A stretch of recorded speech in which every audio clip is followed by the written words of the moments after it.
전하기 시작한 곳이 지난 시간에도 말씀드린 것처럼 성전 안에 있는 솔로몬 행각이었습니다. 저 건물을 보시면 가운데 있는 건물이 성전 옛날 지성소와 성소의 건물이라고 하면 그 밖에 있는 이방인의 뜰, 근데 거기도 성전이라고 불렀죠.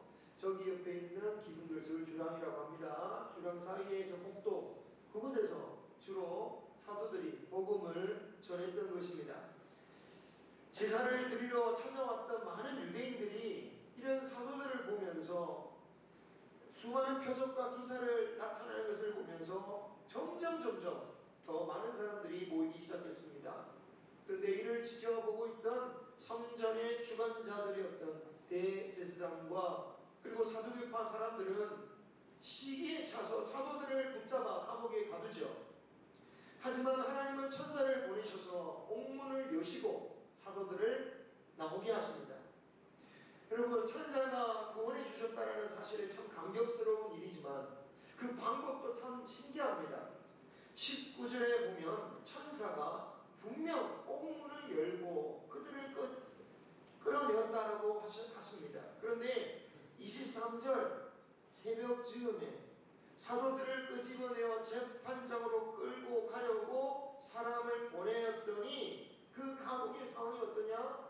감옥문은 여전히 단단히 잠겨 있었고 심지어 그 감옥을 지키고 있던 여러 간수들도 이 감옥 안에서 무슨 일이 벌어졌는지도 모르고 계속해서 지키고 있었다라는 거예요.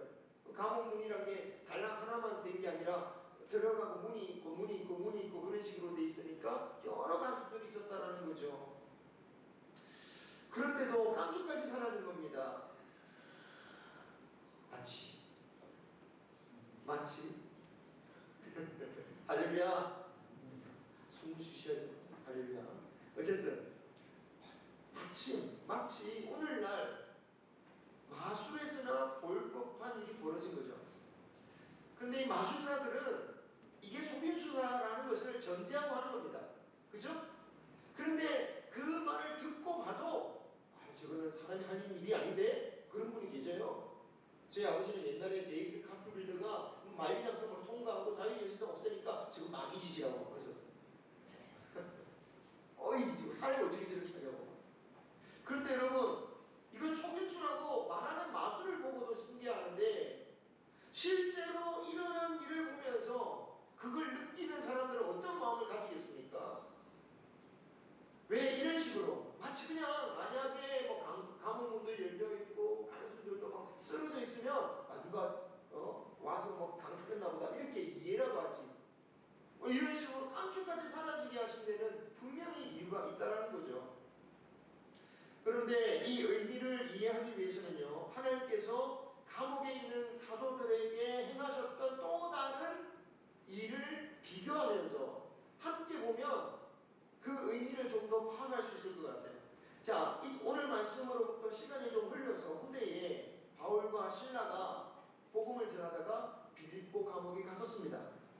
그때 바울과 실라가 그 안에서 기도하고 찬양했더니 하나님께서 감옥문을 여셨죠.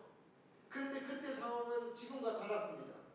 요란하게 땅을 흔드시면서 감옥문을 여셨고요. 또 여신 채로 그냥 내버려 두셨어요.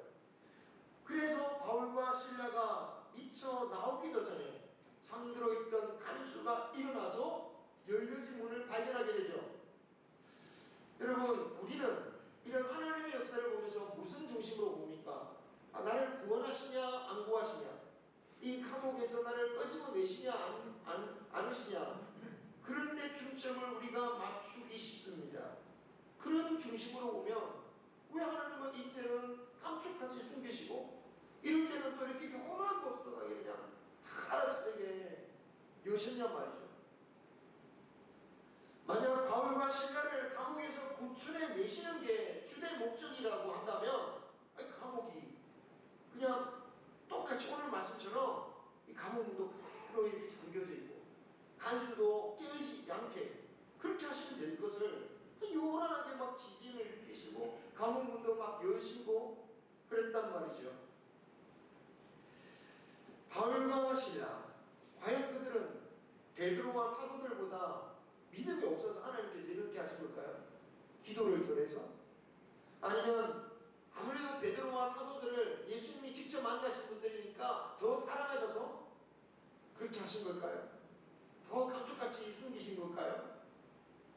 우리의 생각이 만약에 나의 고난을 벗어나는 데에만 하나님의 은혜를 생각하면 때에 따라서 또는 사람에 따라서 경우에 따라서 다르게 역사하시는 그 하나님의 모습을 보면서 이해할 수도 없고 때로는 저한테 왜 이러십니까? 저 사람에겐 저런 은혜를 베푸셨는데 왜 나에게는 이렇게 하시죠? 왜 내버려 두시죠? 실종할 수 있는 거죠. 우리는 이런 생각이 들 때에 세상을 살아가면서 이런 생각이 들 때 우리는 다시 한번 내 중심이 아니라 하나님의 뜻을 중심으로 우리는 바라봐야 됩니다. 여러분 하나님의 뜻으로 보면요 오늘 베드로와 사도들을 깜짝같이 끄집어내 주신 것이나 바울 때에 금방 간수로 하여금 알아차리게 하신 것이나 사실 그 하나님의 뜻과 목적으로만 보면 본질적으로 같다라는 것을 알 수 있습니다. 왜요? 복음을 전하게 하시기 위해서. 빌립보 감옥에서 감옥문을 열어놓은 채로 그대로 두신 이유가 무엇입니까? 그 간수와 그 집을 구원하시기 위해서였죠. 오늘 말씀에서 감옥문을 닫아놓고 제자들의 탈옥을 숨기신 이유도 결국은 복음을 전하기 위해서였습니다. 첫 번째로 대제사장과 유대 종교 지도자들에게 이 일은 사람의 일이 아니고 하나님의 일이다라는 것을 보여주신 겁니다. 여러분 제사장쯤 되었다면 이런 신비한 일을 보고 최소한 이거 혹시 하나님이 하신 일이 아닌가? 그런 고민을 해봐야 되는 거 아닙니까? 저도 그렇습니다. 막 이상한 사람 나오면 막 역사를 베풀었다면 진짜 하나님이 하신 일인가? 막 그걸 말씀을 보고 그 사람의 행동을 보고 어떻게든 한번 고민을 해보는 거예요. 당연히 고민을 해봐야죠. 이게 제가 괜히 하는 말이 아니라는 것은 실제로 이런 고민을 하는 지혜로운 자가 오늘 말씀 마지막 즈음에 등장하기 때문입니다. 바울의 스승으로서 백성들로부터 존경받았던 가말리엘이라는 율법 교사가 그들에게 조언하지 않습니까? 혹시라도 이 사람들이 지금 복음을 전하는 것이 하느님으로부터 온 것이라면 우리가 하나님의 일을 대적하는 것이고 그렇게 되면 우리가 벌 받지 않겠느냐? 그런 충고를 했죠. 그런데 이 가말리엘이 등장하기 전까지는 그것을 깨달을 만한 지혜가 다른 제사장들에게는 없었다라는 겁니다. 왜냐? 그들은 시기심의 눈에 멀었으니까. 시기심의 눈에 모르니까 그런 생각을 하지 못하는 거예요. 제자들이 없어졌다라는 보고를 듣고 어찌할 바를 모릅니다. 이놈들이 어디 갔지? 그런데 그들이 성전에서 다시 복음을 가르치고 있다라는 보고를 듣고서는 정말 이건 우리의 힘으로 막을 수 없네? 하나님이 행하시는 일인가? 라는 생각은 추호도 하지 않고 당장 아무런 고민 없이 그들을 다시 붙잡아 오라고 경비대를 보냅니다. 고민이 없어요. 하나님의 일인지 아닌지. 왜? 내 시기심에 차 있으니까. 내 욕망과 내 분노, 내 감정이 휩싸였으니까 일이 하나님으로부터 오는 일인지 아닌지 고민할 것도 없이 그냥 그들을 다시 붙잡아 오라고 하는 거죠. 하지만 율법교사 가말리엘의 말대로 이 대제사장들, 사두개파들은 하나님의 일을 하는 사도들을 막을 수가 없었습니다. 19절 천사에 의해 훈련한 제자들은 천사들의 명령을 따라 성전에 가서 생명의 말씀을 백성들에게 전하고 있죠. 유대인들이 제자들을 잡았다고 안심하여 잠자고 있던 그 밤새도록 제자들은 새벽까지 생명의 말씀을 전했다라는 거예요. 그래서 상당히 많은 사람들이 들었던 것 같습니다. 그러니까 붙잡아러 온 사람들이 함부로 못해요. 그 말씀을 듣고 있는 사람들이 자신을 어떻게 할까? 자, 여러분 이런 말씀을 보면 하나님께서 감옥의 문을 닫으신 이유나 열어놓으신 이유나 결국 복음을 전하게 하시기 위함이었다는 것을 우리가 알 수 있습니다. 여러분, 나중에 바울이 또 잡히죠. 그리고 로마로 끌려가 감옥에서 2년 동안 살게 됩니다. 그런데 그 감옥에서 뭘 합니까? 로마에 그 갇힌 바울을 찾아온 그 사람들에게 복음을 가르치기 시작하는 거예요. 우리로서는 내가 감옥에서 풀려나는가 안 나는가, 그게 정말 중요한 문제처럼 여겨지지만 오늘 말씀의 사도들처럼 풀어주시지 않으시면 우리가 당황할 수도 있겠지만, 이 모든 것은 하나님께서 복음을 전하도록 하기 위한 목적하에 때로는 감옥에서 풀어주시기도 하고, 그리고 어떤 때는 복음을 위하여 감옥에 갇혀있게도 하신다라는 겁니다. 감옥의 경우에만 그렇겠습니까?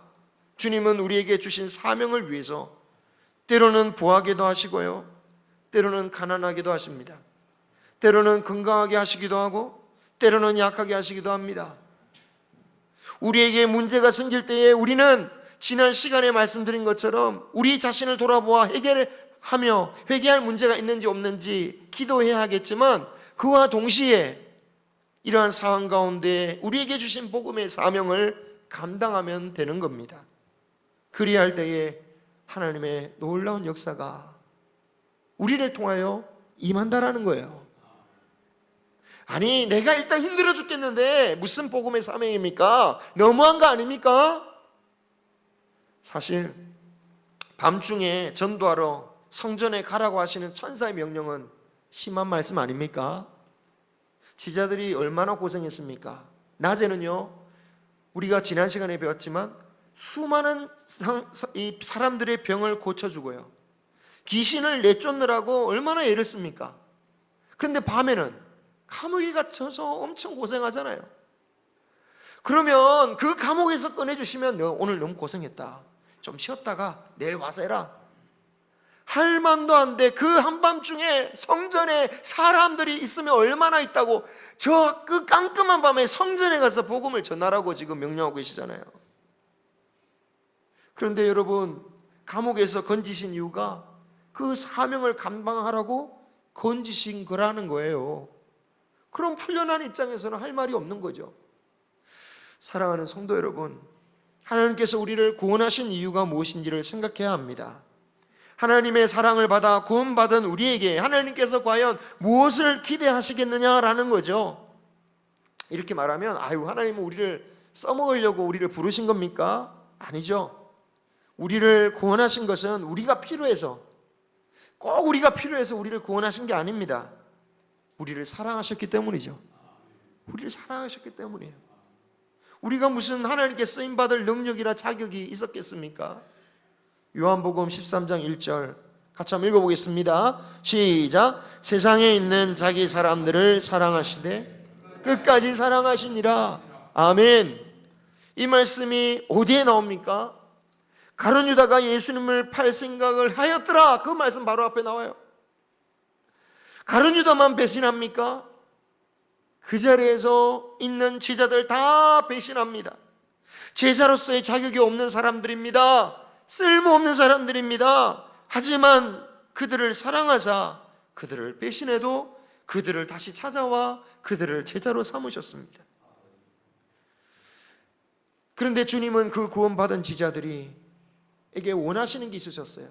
그 요한복음을 통해서 계속 말씀하시죠. 너는 내 안에, 내가 너희 안에 하나가 되기를 원한다. 우리가 주님의 일을 해야 하는 이유가 뭡니까? 주님과 하나 된 자들이고 주님의 마음을 품는 자들이기 때문이죠. 그리고 이것이 우리가 구원받은 증거이기도 합니다. 그리스도의 마음이 내 안에 있는 것. 오늘 말씀에서 사도들을 감옥에서 구원해 주시는 이유나 우리에게 은혜를 주시는 이유는 다르지 않습니다. 사도들이나 우리들이나 모두가 동일하게 하나님의 귀한 자녀로 왕같은 제사장으로 부르셨습니다. 아멘. 동일하게 부르셨다면 그 목적도 같은 것이겠죠. 말씀을 전하라는 사명을 이토록 강조하고 중요하시는 것은 그 말씀이 어떤 말씀이라고 말씀하고 계십니까? 생명의 말씀이다. 생명의 말씀이다. 20절 보십시오. 천사가 그들을 이끌어내어서 하시는 말씀이 이 생명의 말씀을 다 백성에게 말하라.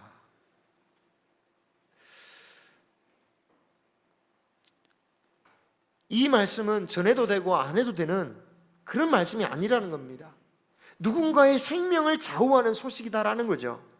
누군가 죽음의 길로 가고 있는데 그곳으로 가면 죽는데 알려주지 않는다면 그 죄가 있지 않겠습니까? 제가 세상법으로 만약 이런 경우에 살인방조죄가 적용되는가 이렇게 제가 전문가는 아니지만 찾아보니까 AI를 찾아보니까 답이 이렇더라고요. 그 정도로는 세상에서는 살인방조죄가 안 된다고 합니다. 누군가 이렇게 가고 있는데 그 죽을 길이 있는데 나는 아는데도 가만히 있으면 그렇다고 살인방조죄는 아니래요. 직접적으로 부추기거나 도움이 있지 않고서는 세상법으로는 살인방조죄가 아니죠.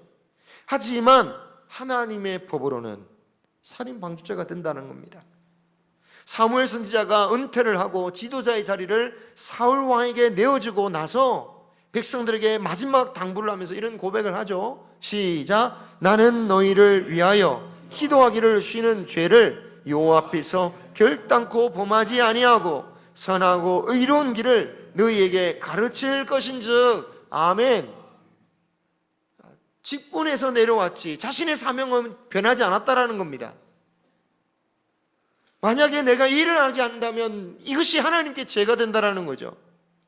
열왕기하 7장에 아람 군대가 사마리아 성을 포위한 적이 있었습니다. 그래서 그 사마리아 성 안에 있는 이스라엘 백성들이 다 굶어 죽기 직전에 있었어요. 얼마나 끔찍했냐면 그 어머니 둘이서 서로 상의합니다. 너희 집에도 애기 있지? 우리 집에도 애기 있다. 우리가 이렇게 죽으면 되겠냐? 오늘은 우리 집 애기 잡아먹자. 그리고 내일은 너희 애기 잡아먹자. 그런데 한 어머니가 남의 아기는 잡아먹고 자기 아기는 숨겨요. 그게 너무 억울한 거예요. 잡아먹은 어머니는 너무너무 억울해요. 그래서 그 이스라엘 왕에게 하소연합니다. 이렇게 부당한 일이 어디 있습니까? 우리 집 아기 잡아먹었는데 저 집 아기는 숨겨놓고 안 줍니다. 얼마나 끔찍한 이야기입니까? 이렇게 좋은 주일날 교회에서 하기에는 너무 끔찍한 이야기 아닐까요? 여러분, 성경 말씀에 듣기에 거북한 말씀이 있을지라도 꼭 들으셔야 합니다. 왜냐하면 생명의 말씀을 듣지 않고 죽어갈 자들에게는 이보다 더 끔찍한 심판이 기다리고 있기 때문입니다. 그 와중에 성 밖에 숨어 살던 4명의 사람들이 있었습니다. 그들은 이스라엘 사람들이었으나 성 안에서는 살 수 없는 사람들이었죠. 이들은 적군과 예루살렘 성 안 사이에서 딱 어디도 가지도 못하고 숨어 사는 사람들이었습니다. 이들 역시 배고픔을 도저히 참지 못하니까 결단합니다. 예루살렘 성 안에 들어가 봤자 먹을 건 없고 먹을 것은 저 아람 군대에 있을 테니 차라리 저기 가서 항복하자. 저들이 우리를 살리면 살 수 있는 거고 죽이면 어쩔 수 없지 뭐. 어차피 죽을 건데. 그래서 그냥 갔더니 가보니 아람 군대는 이미 도망쳐서 아무도 없는 상태였습니다. 하나님께서 들려주신 병거 소리와 말소리, 큰 군대의 소리에 혼비백산하여서 급하게 도망치느라고 모든 그 군용품을 다 내려놓고 떠난 겁니다. 그러니 그들이 남기고 간 것들을 다 이 4명의 것이 되었습니다. 얼떨결에 대박을 맞았죠. 그래서 4명은 일단 음식들을 그냥 정신없이 먹고 배가 부르니까요 뭘 했냐면 진영을 돌아다니면서 은과 금, 자기가 보기에 참 좋을 만한 것들을 다 챙겨가지고요 자기 다 숨겨요. 그걸 계속해요. 언제까지? 밤까지예요. 그 말씀을 가만히 보면 이 사람들이 그렇게 좋은 사람들이 아니에요. 지금 예루살렘 성에는 지금 죽어가는 사람들이 있는데 이 사람들은 하루 종일 뭐 하냐면은 자기 물건 챙기고 있는 거예요. 대박 났다. 그런데 그렇다고 그들만을 비난할 수 없는 게 사실 이 사람들이 성 안에서 쫓겨난 사람들입니다. 성 안의 사람들로부터 버림받은 사람들이에요. 아람 군대에 포위되어 있는 상황인데도 성 안으로 들여보내주지 않았습니다. 적에게 죽든 말든 신경도 안 쓴 거죠. 그들이 이런 대접을 받았던 사람들인 겁니다. 그런데요, 그럼에도 불구하고 그렇게 약탈을 밤중까지 하다가 문득 성 안에 있는 사람들에 대한 죄책감이 일어나기 시작했습니다. 그래서 그들은 서로 이렇게 말하죠. 공동번역 버전으로 보면 이렇게 말합니다. 시작. 이래서야 되겠느냐? 우리가 이 좋은 소식을 전하지 않고 그냥 내일 아침까지 있다가는 죄를 받으리라. 당장 왕궁에 가서 이 소식을 전하자. 아멘. 이 좋은 소식이 뭡니까? 복음이죠. 이 좋은 소식을 내일 아침까지 미루고 있는 것은 죄를 받는 것이다. 지금도 죽어가는 사람들이 있을 수 있기 때문이죠. 생명의 소식을 전하는 데에는 이러한 책임감과 긴박함이 있는 겁니다. 그러한 책임감과 긴박성을 오늘 천사를 통하여 지지자들과 또 우리들에게 천사가 말씀하고 있는 것이죠. 그런데 기왕에 복음을 전하라고 하시면서 왜 하필이면 또다시 붙잡아 갈 수 있는 성전으로 가라고 하시는 겁니까? 현실적으로 한밤중에 사람들 활동하는 곳이 사실 성전 말고는 없겠죠. 그래도 우리나라는 그래도 막 밤문화가 발달해서 이곳저곳 돌아다니는 사람이 있지만 지금도 세상 대부분의 나라들은 밤이 되면 안 돌아다닌다고 하잖아요. 사람 보기 힘들다고 하잖아요. 무서워서. 그럼 뭐 옛날 고대 예루살렘은 어땠겠습니까? 그나마 성전에 사람들이 있었겠죠. 하지만 그런 뜻보다는 복음을 전하는 데 있어서 포기하지 말라는 뜻으로 저는 보여요. 성전에서 제자들이 복음을 전하다고 잡힌 게 지금 처음이 아닙니다. 이미 베드로와 요한이 예전에 안전벨 고치다가 한번 간 적이 있죠. 그런데 그럼에도 불구하고 온 교회인들이 다시 어디 모입니까? 이 솔로몬 행각, 붙잡혀갔던 그 솔로몬 행각에서 다시 모여서 복음을 전하였습니다. 그래가지고 그날 저녁에 잡혀간 거죠. 그래서 천사가 다시 보내는데, 살려주는데 또다시 그 솔로몬 행각으로 또 가라는 거예요. 그래서 결국 어떻게 됩니까? 새벽에 또 붙잡아가는 거예요. 이렇게 인도하시는 것을 통해서 주님이 말씀하시는 것은 우리로 포기하지 말고 복음을 전하라. 세상이 아무리 거절한다 할지라도 끝없이 복음을 전하라. 아무리 핍박을 받고 반대를 당해도 우리가 감당해야 할 사명이라는 것입니다. 그들이 다시 잡혀 사도들이 돌아갔을 때에 그 사도들 눈앞에 누가 있었냐면 옛날 그 사내들인 공회가 이런 모습이었다라고 합니다. 양쪽으로 사내들인 의인이 35명씩 있고 가운데는 대제사장이 딱 있고 그 안에는 서기 2명이 있고 그리고 바깥에 참관하는 사람들이 있어요. 이 사람들은 랍비 교육받는 랍비 훈련생들이라고 합니다. 그러니까 엄청나게 많은 사람들이 이 그 사내들인 공회에 있었다라는 거죠. 사도들이 붙잡혀 공회에 왔을 때 이런 사람들이 딱 기다리고 있었다라는 거예요. 원래 감옥에 있던 지자들을 심판하려고 새벽에 심판하기 위해서 이들을 불렀던 거예요. 새벽부터. 이 모습은 마치 예수님을 밤에 붙잡고 새벽에 불러 모아서 심판했던 모습 그대로 재현되는 거죠. 그런데 그때보다 더 분위기가 험하게 했을 것 같아요. 왜냐하면 예수님은 순순히 나오셨잖아요. 감옥에 계시다가 불러서 순수하게 나오셨어요. 그런데 이 제자들은 어떻게 합니까? 다 모여가지고 데리고 와라 했더니 없습니다. 오이, 마치 닭 쫓던 개 지붕 쳐다보는 개처럼 이 모인 사람들이 전부 다 어안이 벙벙한 거죠. 이 사람들 다 어디 갔나? 특히 여기 대제사장 얼마나 솔직히 창피했겠습니까? 게다가 보고를 들어보니까 복음 전하지 말라고 잡아놓는데 그들이 다시 성전에서 복음을 전하고 있다니. 심지어 그 성전은 우리가 가야 할 곳인데. 그래서 제자들이 끌려오자마자 28절에 보면 이렇게 따지죠. 아니 우리가 예수의 이름으로 가르치지 말라고 그렇게 엄격하게 금지하지 않았느냐? 그런데 너희가 예루살렘에 가득하게 가르치고 있으니 너희들이 지금 예수의 피를 우리한테 돌리려고 이러느냐? 이런 말을 들어보면 지도자들이요, 사도들의 복음에 대해서 단순한 시기심을 넘어서 제자들의 사학을 굉장히 두려워하고 있다는 것을 알 수 있어요. 혹시라도 우리에게 피해가 올까 봐. 그러니 얼마나 공격적이고 위협적이었겠습니까? 그런데도 베드로는 이렇게 말하죠. 사람보다 하나님께 순종하는 것이 마땅하다. 그러면서 다시 한번 제사장과 모여있는 그 많은 유대인들에게 복음을 전합니다. 너희가 죽인 예수님을 하나님께서 살리셨다. 하나님은 우리의 죄를 용서해 주시기 위하여 예수님을 높이시고 임금과 구주로 삼으셨다. 그 일에 우리 제사도들이 다 증인되었다. 그리고 순종하는 자에게는 성령을 주신다. 저는 이 베드로의 설교가요 너무 감동적으로 왔어요. 준비하면서. 왜 감동적이냐면 이렇게 설교한 내용은 벌써 사도행전이 시작하고 네 번째 반복되는 거예요. 베드로가 지금 네 번째 반복하고 있어요.